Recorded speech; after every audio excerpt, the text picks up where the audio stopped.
Good morning, dear students and viewers. I, Harsh Inania, Assistant Professor in Government Law College, Ajmer, will be discussing with you people the various emergency provisions which we do find in our Indian Constitution.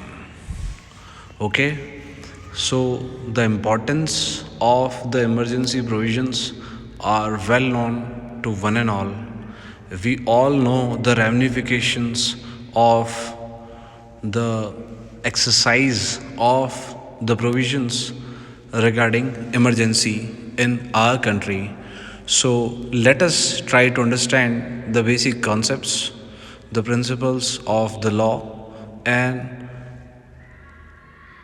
the various case laws regarding the emergency provisions. So let us begin.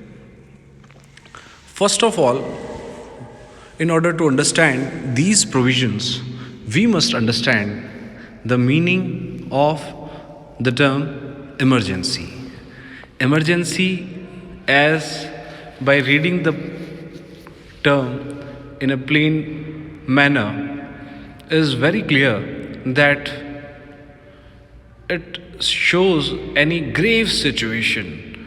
Okay, so what happens if such a grave situation arises for a nation? So, what all things have to be done will be done, and emergency is such a situation.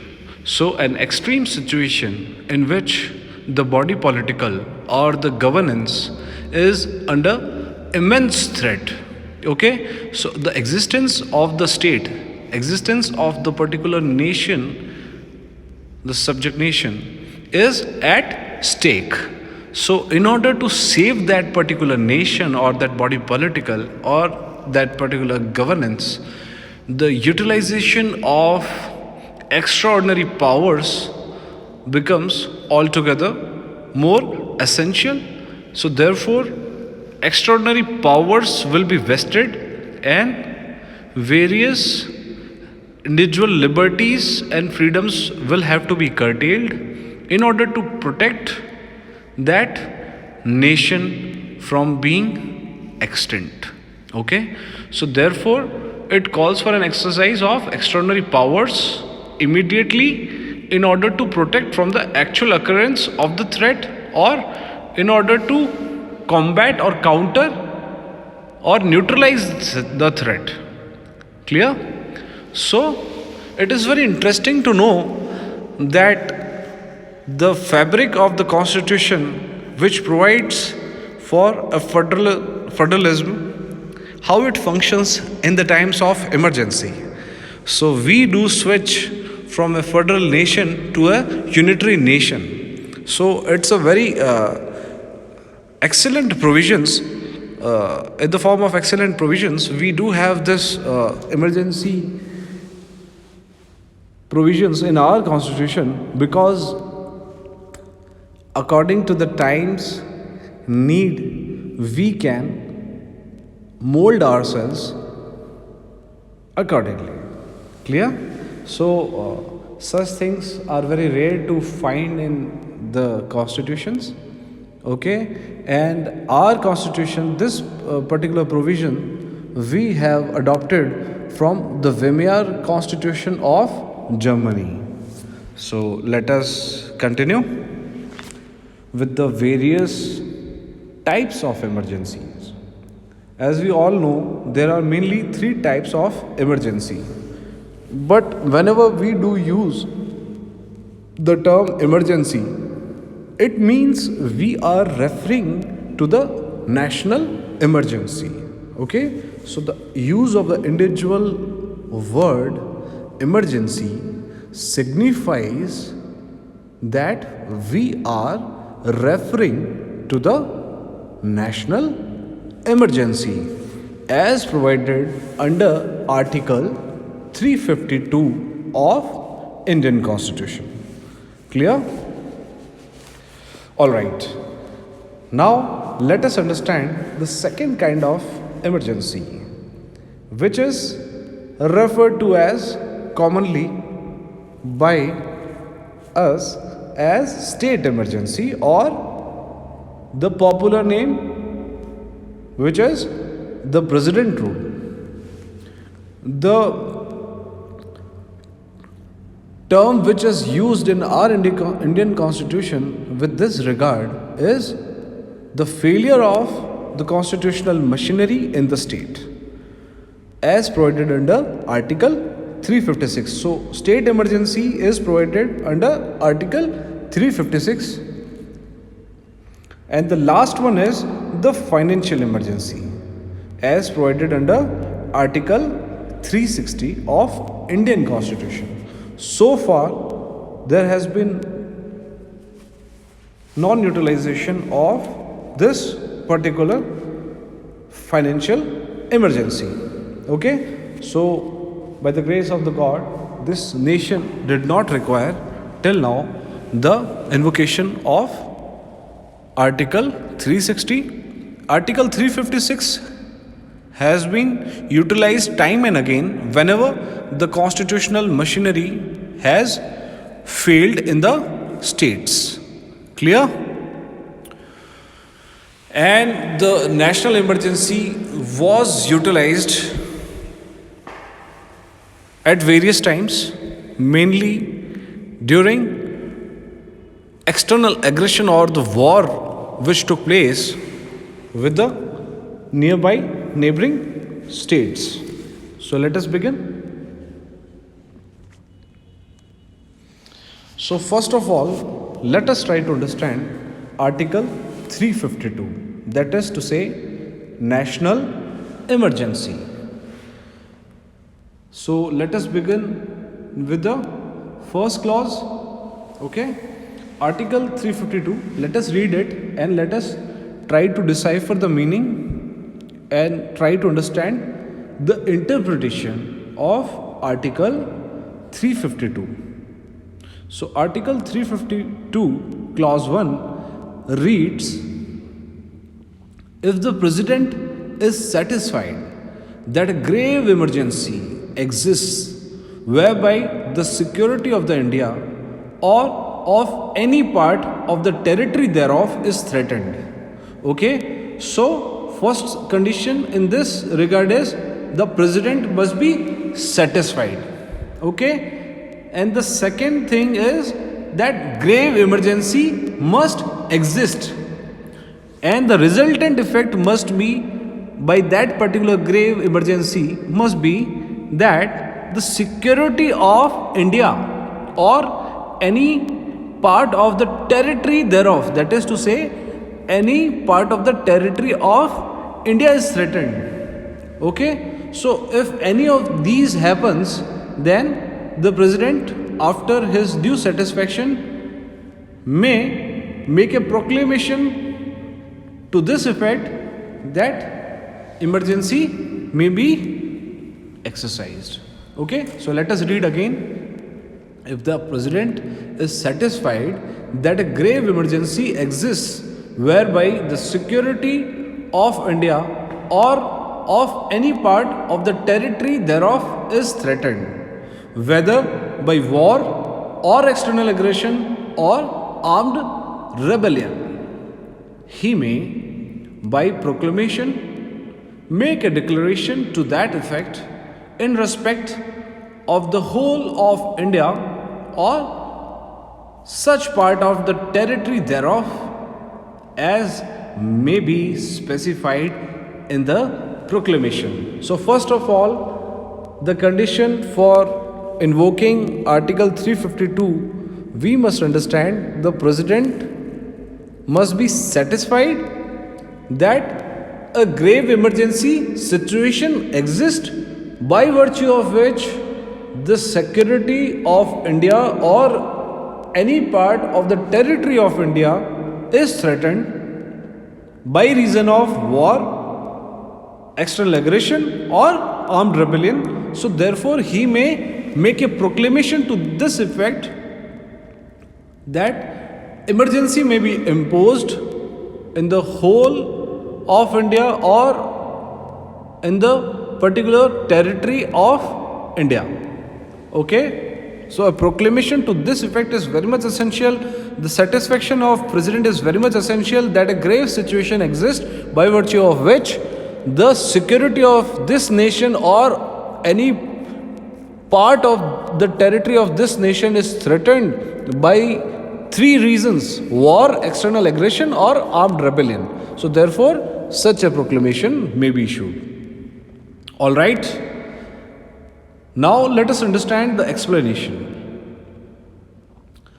A proclamation of emergency declaring that the security of India or any part of the territory thereof is threatened by war or external aggression or by armed rebellion may be made before the actual occurrence of war or of any such aggression or rebellion. If the president is satisfied that there is imminent danger thereof. So, dear students and viewers, we must understand that this explanation ought to have been provided because not only the situation of the grave emergency in which the president may impose must be a ground for exercising the power of emergency, but also the situation in which if the president finds that there is an imminent danger, if the situations are so then such apprehensions can also lead to exercise of the proclamation of emergency. But such apprehensions must be well founded by the existence of particular facts showing that there is an imminent threat, imminent danger of such external aggression or such war or such armed rebellion. So, he must be satisfied in this regard. He must have proper evidence to exercise such proclamation of emergency. Okay, so by virtue of this explanation, we have understood that such a proclamation may be made even before the actual occurrence of such external aggression, war, or armed rebellion. Clear? Now, the next clause, that is to say, clause 2, reads: a proclamation issued under clause 1 may be varied or revoked by a subsequent proclamation. So, dear viewers and students, we must understand that not only a proclamation to this effect exercising emergency provisions do exist, rather we must also understand that such a proclamation may be either be varied or by a subsequent proclamation be revoked. Okay, so if we have successfully countered such a situation or such a situation has been neutralized by the interference of any international organization such as UNO, Security Council or General Assembly, or by virtue of any regional cooperation or by any other particular nation's work or action. So, by virtue of any of the mentioned situation, such a situation is ameliorated, such a situation is revoked. So, we may even go for the revocation of emergency proclamation also.